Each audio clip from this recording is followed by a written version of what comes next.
Hello everyone, we are back in the upstairs of my house where it's really freaking hot. You might remember that I did the Pittsburgh 2017 bucket list and I did phenomenally well. 100% of the boxes were checked. Don't look that up, but do watch the video. And shortly after releasing that, my good friend Emily sent me this. I genuinely think the reason summer doesn't hit the same as an adult that it does as a kid is because we stopped making these lists right here. Within seconds of receiving that or opening the message, I downloaded that video as fast as possible and I sent it to my editor Charles and I said, it looks like we've got a sequel. A sequel which I have been working on since Memorial Day. As I record this, it is Sunday, August 4th, and I have like 30 days. I have until Labor Day to complete this, the 2012 summer bucket list. Thank you to this sophomore or junior in high school who was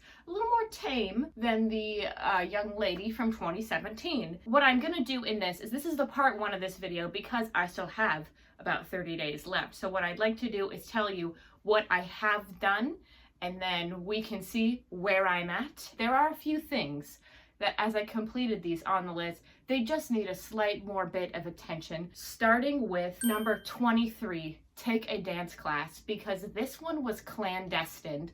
My friends and I were going to an estate sale in, I think, Friendship maybe, and we show up at this house that people died in for sure. And I walk through the backyard and I go to the garage and there's this older woman who is standing there in the garage and she looks at me through the doorway and she goes, I gotta tell you, this is one of the most awful homes I've ever been in. That's how she opens the conversation, this complete stranger. I agree immediately and we hit it off. She was a saint, and as we get to talking, she tells me her name, but everyone calls her Grandma Cha-Cha, and she goes to all the different dances in Pittsburgh. She does a lot of things and she gives free dance classes. And would I like to take one right now? And we'll use the clip from Grandma Cha-Cha teaching me the jitterbug perhaps, or teaching me the cha-cha. But that was nuts, and thank you to Emily for recording the video and all my friends who are also there. But most importantly, thank you Grandma Cha-Cha for changing my life a little bit. She was so sweet, she was so fun and so funny, and I hope she lives in peace for 100 more years, giving 100,000s of more free dance classes. Number 17, go to a baseball game.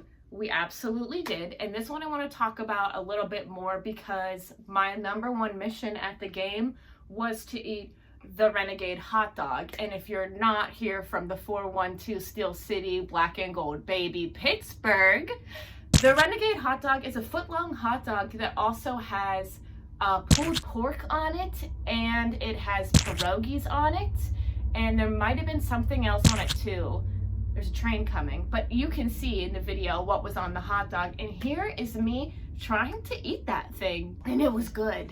I ate the whole thing and I did not feel sick afterwards, and that was a blessing from God. The Pirates did win. They're doing pretty well this year. Yeah, we had a beautiful night with me and my boyfriend and all our friends.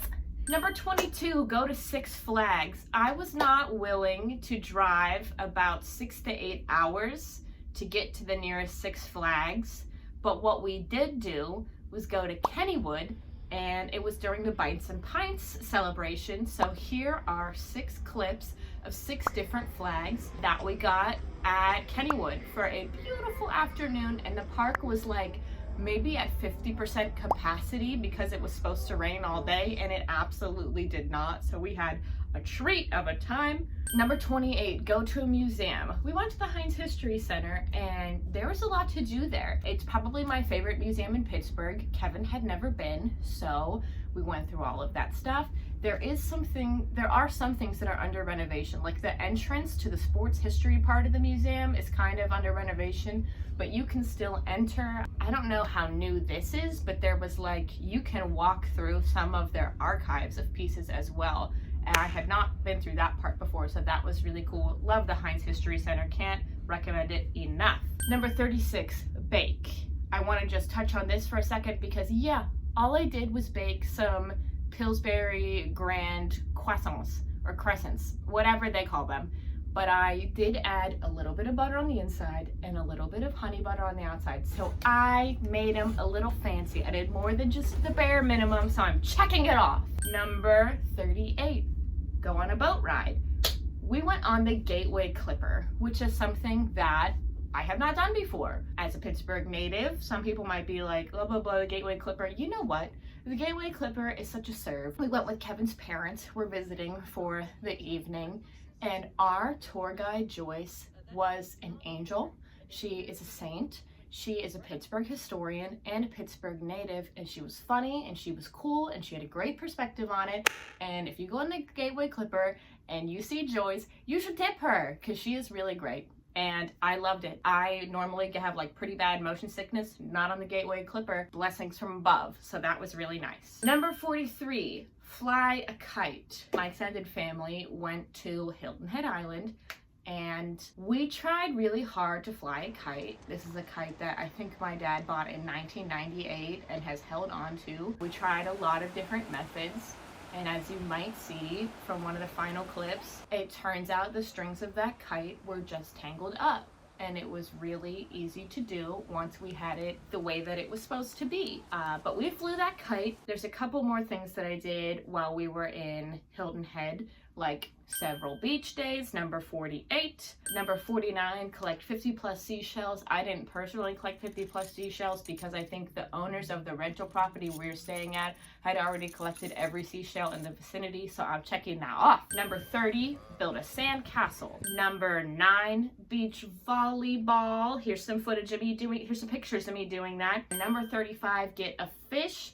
I didn't catch a fish, I didn't purchase a fish, like a live fish, but I did purchase a dog toy of a fish that we gave to our cats because they like crinkly, but I guess they only like shiny crinkly because they don't give a heck about this thing at all. There was also a couple of bucket list items we were able to cross off in Vegas, like number 8, go to the aquarium. We went to the Shark Reef Aquarium.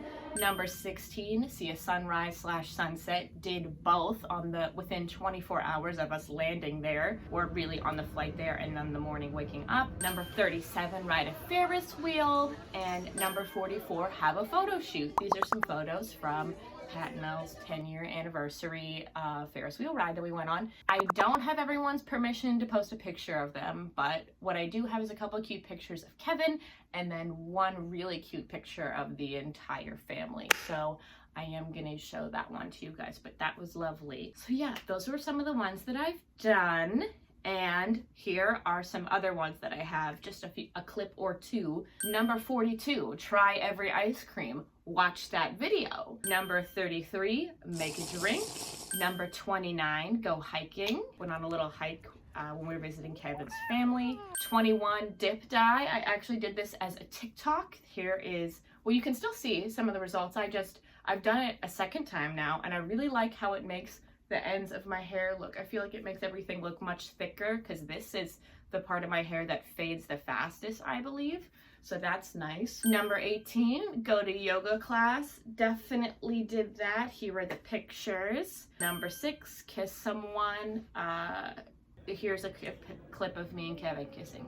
We live together. He's my boyfriend. I kiss him. Number 3, go to a Broadway show. I don't have any clips from Young Frankenstein, but we saw Young Frankenstein at the Greer Theater, and it was great, and we spent way too much money on food and drinks, but that's whatever. The last one is number 1, find a job. Depending on when we get this out, I'll either have already left my job or have about 3 weeks left there.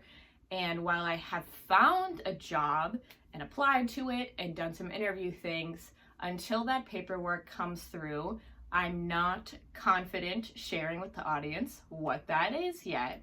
But just know, like, I think I can cross this off even if I haven't ascertained that job. So that is where I'm at with that. Based on everything we've talked about today, I have completed 25 out of 50 items.